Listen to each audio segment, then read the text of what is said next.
नमस्कार, स्वागत है आपका स्पेशल स्टोरी में। मैं हूं आपके साथ वक्ता। लव जिहाद की आड़ में लगातार हिंदू लड़कियों के साथ गलत हो रहा है। देश भर में हर जगह से ऐसे मामले लगातार सामने आते रहते हैं। ऐसा ही एक मामला यूपी के गाजियाबाद से सामने आया है।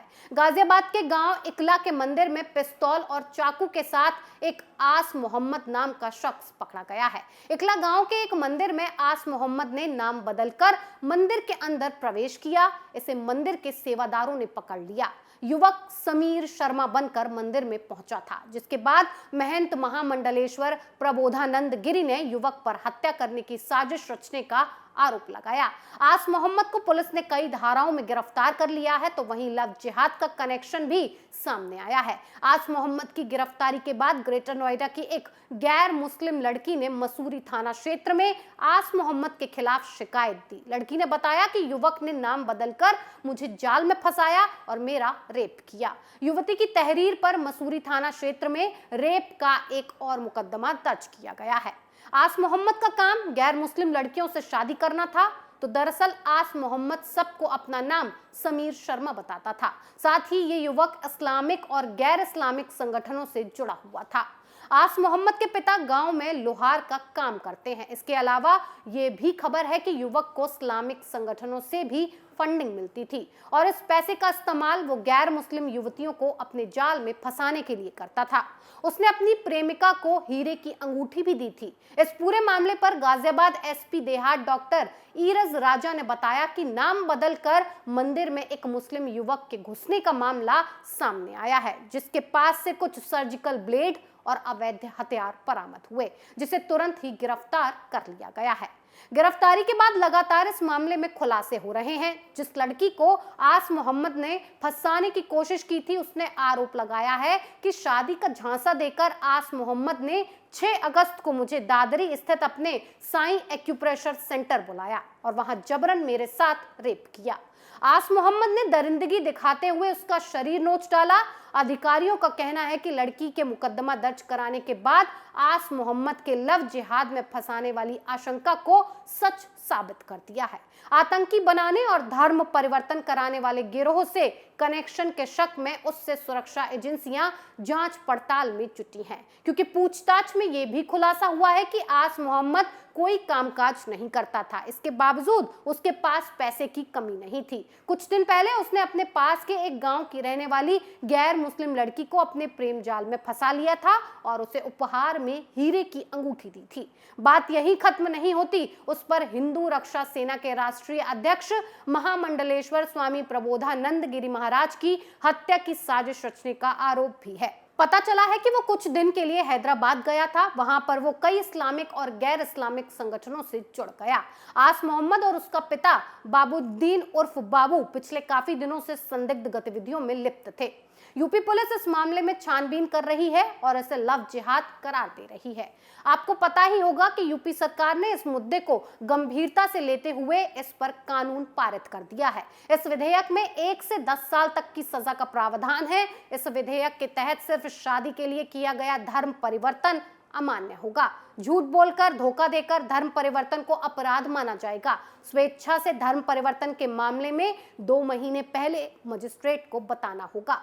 यानी कि लव जिहाद में जबरन किया गया काम भी सजा का हकदार होगा।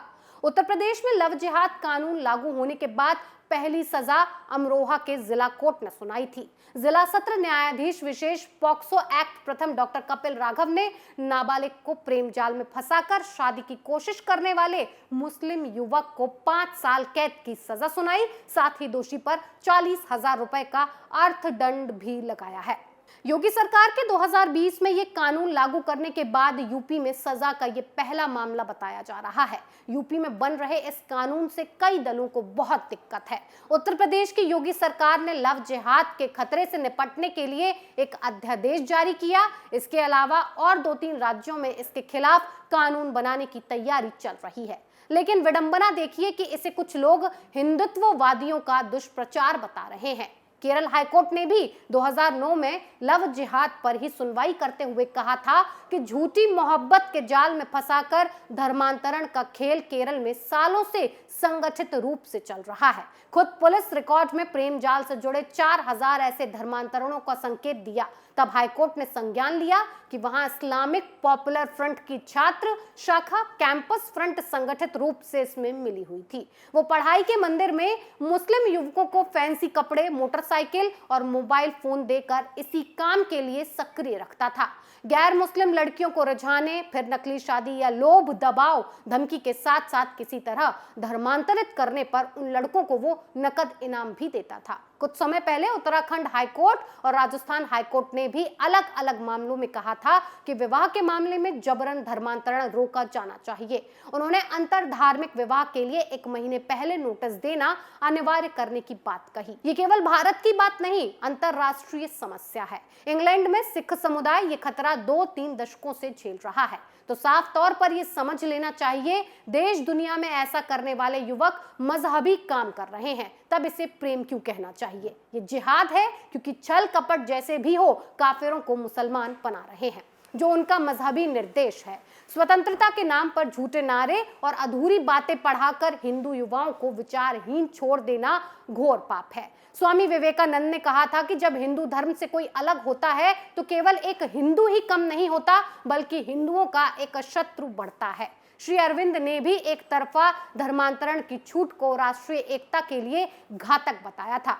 ऐसे गंभीर मुद्दों से हिंदू बच्चों को वंचित रखना उन्हें डूबने के लिए खुला छोड़ देने जैसा ही है। इसीलिए इसे रोकने के लिए लगातार यूपी सरकार कदम उठा रही है। बाकी के राज्यों को भी सतर्क और चौकन्ना रहने की जरूरत है, क्योंकि कोई आदिल आदित्य बनकर लव जिहाद करता है और हिंदू लड़कियों की जिंदगी बर्बाद हो जाती है। इसके खिलाफ किसी ने बोला तो पूरा विपक्ष हाय हाय करके लोकतंत्र की दुहाई देने लग जाता है और सेक्युलरिज्म का ढोंग रचता है। इन तथाकथित लोगों को एक लड़की की इज्जत नहीं दिखती, ये सिर्फ अपनी मुस्लिम तुष्टीकरण की राजनीति करने में लगे हुए हैं। धर्मांतरण का नंगा नाच चल रहा है, जहां हिंदू लड़कियों के साथ आए दिन लव जिहाद हो रहा है। और ये सब क्यों हो रहा है? उसके पीछे कारण है 72 हूरों वाला फंडा।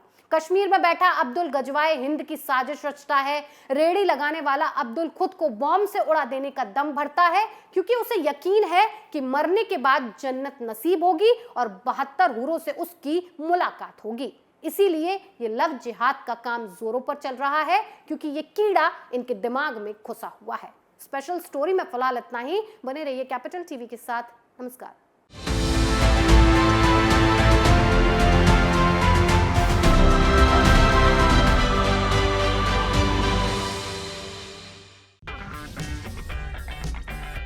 अगर आपको हमारा वीडियो पसंद आया हो तो इसे लाइक करें, हमारे चैनल को सब्सक्राइब करें और हाँ, बेल आइकन दबाना ना भूलें, ताकि आप तक हमारे वीडियो की नोटिफिकेशन पहुंचती रहे। आप अपना सुझाव हमें कमेंट बॉक्स में दे सकते हैं। हमारे साथ जुड़ने के लिए शुक्रिया।